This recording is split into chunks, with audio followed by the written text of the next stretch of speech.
Haunted hospital JNIMS Jawaharlal Nehru institute of medical science hospital Manipur में situated है। बहुत सालों से यह hospital essential medical services public को प्रोवाइड करता आया है, पर इस हॉस्पिटल के बारे में बहुत सी अफवाहें हैं जो अब धीरे धीरे बढ़ती ही जा रही हैं, और इन अफवाहों की माने तो ये जगह हॉन्टेड है। कहा जाता है कि यहाँ गायनाकोलॉजी डिपार्टमेंट और उसके पास वाले वॉशरूम्स और कॉरिडोर रात के समय में सेफ नहीं है। ऐसी ही एक रात को नर्स अनंता, जिसने JNIMS हॉस्पिटल हाल ही में ज्वाइन करा था, रात को गायनाकोलॉजी डिपार्टमेंट में एक पेशेंट को अटेंड कर रही थी कि तभी अचानक से उसे कॉरिडोर में किसी के रोने की आवाज आई।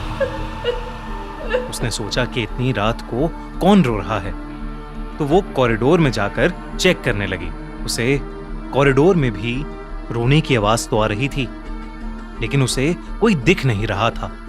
उसे ये सब बहुत अजीब लगा, तो वो कॉरिडोर में इस आवाज की ओर बढ़ने लगी। वो कॉरिडोर के एंड तक पहुंच गई, लेकिन पूरे कॉरिडोर में किसी इंसान का कोई नामो निशान नहीं था। अनंता घबराने लगी थी क्योंकि आवाज और तेज होती जा रही थी, और वहां कोई भी नहीं था। अनंता डर से वापस पेशेंट रूम में जाने लगी, और जैसे ही वो वापस जाने के लिए मुड़ी, उसको अपने पीछे किसी के होने का एहसास हुआ। उसे लगा जैसे उसके पीछे कोई खड़ा है, लेकिन इससे पहले अनंता कुछ कर पाती, अचानक से उस कॉरिडोर की लाइट्स फ्लिकर होने लगी, और उसके अगले ही सेकंड वो फ्लिकर होना बंद हो गई।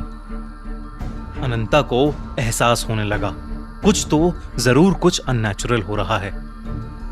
रोने की आवाज बढ़ती गई, और जैसे ही अनंता ने पीछे मुड़कर देखा तो एक औरत पेशेंट के कपड़ों में वहां जमीन पर दीवार की तरफ मुड़कर बैठी हुई दीवार को रोते रोते स्क्रैच कर रही थी। वो बार बार बस यही बोल रही थी, मेरे साथ गलत हुआ मेरे साथ। ये देखकर अनंता एकदम सुन्न पड़ गई थी, जैसे अनंता की बॉडी ही फ्रीज हो गई हो। अनंता को समझ नहीं आ रहा था कि अचानक से उसके साथ ऐसा क्या हो रहा है, और उसके सामने वो लेडी पेशेंट कौन है और ऐसे क्यों बिहेव कर रही है।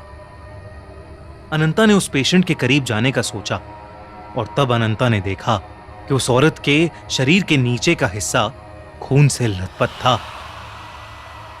जैसे ही वो औरत अनंता की तरफ मुड़ी, अनंता के होश उड़ गए।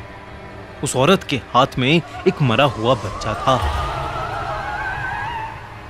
और वो उस बच्चे को लेकर अनंता की तरफ ही चलते हुए आ रही थी।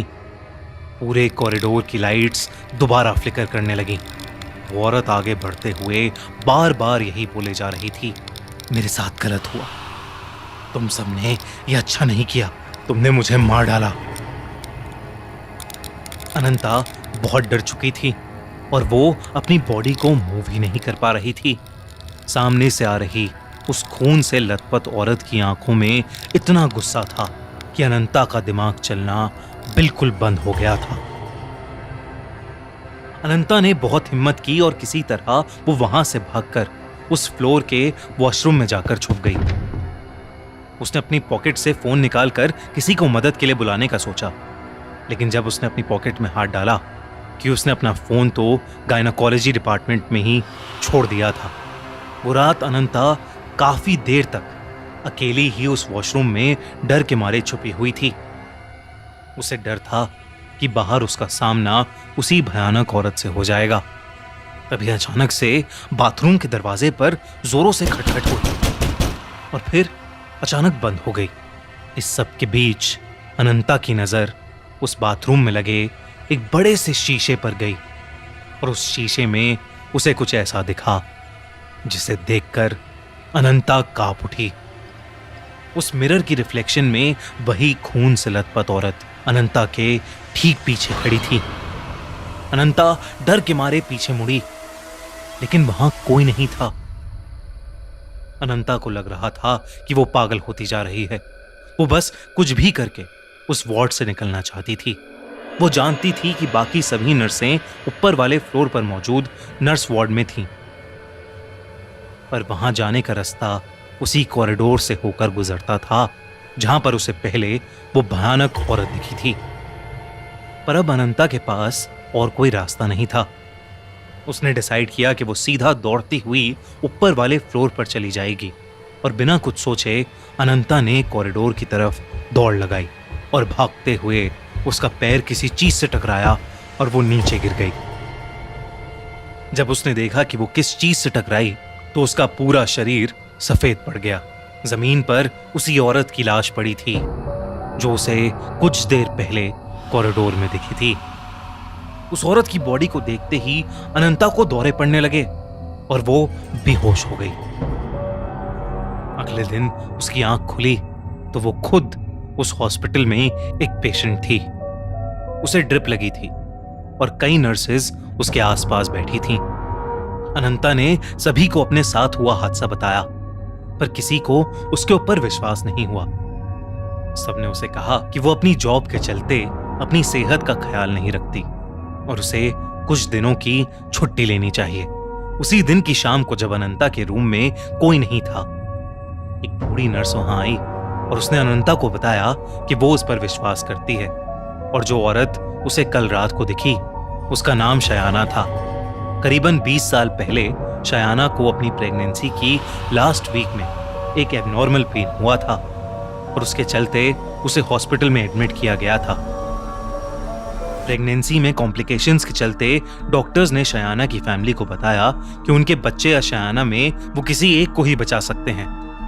फैमिली ने बच्चे को बचाने का डिसाइड किया पर इस कॉम्प्लिकेटेड ऑपरेशन में शनाया और उसके बच्चे दोनों की ही मौत हो गई। पर कुछ समय बाद ही शयाना के हस्बैंड के घर में एक बहुत भयानक आग लग गई और उसका पूरा परिवार जलकर मर गया। उस दिन के बाद कई लोगों ने शयाना की आत्मा को देखा है। उसकी आत्मा इसी हॉस्पिटल के गायनेकोलॉजी डिपार्टमेंट में भटकती रहती है। ये सब सुनते ही अनंता के होश उड़ गए। उसने तुरंत अपनी नौकरी छोड़ दी, यहां तक कि उसने दूसरे हॉस्पिटल्स में नाइट शिफ्ट्स लेना भी बंद कर दिया। आपको क्या लगता है, क्या JNIMS सच में हॉन्टेड है? कैसी लगी आपको ये कहानी? हमें जरूर बताइए। और अगर आपको एक कहानी अच्छी लगी तो हमारा चैनल खूनी मंडे सब्सक्राइब करना बिल्कुल मत भूलिएगा।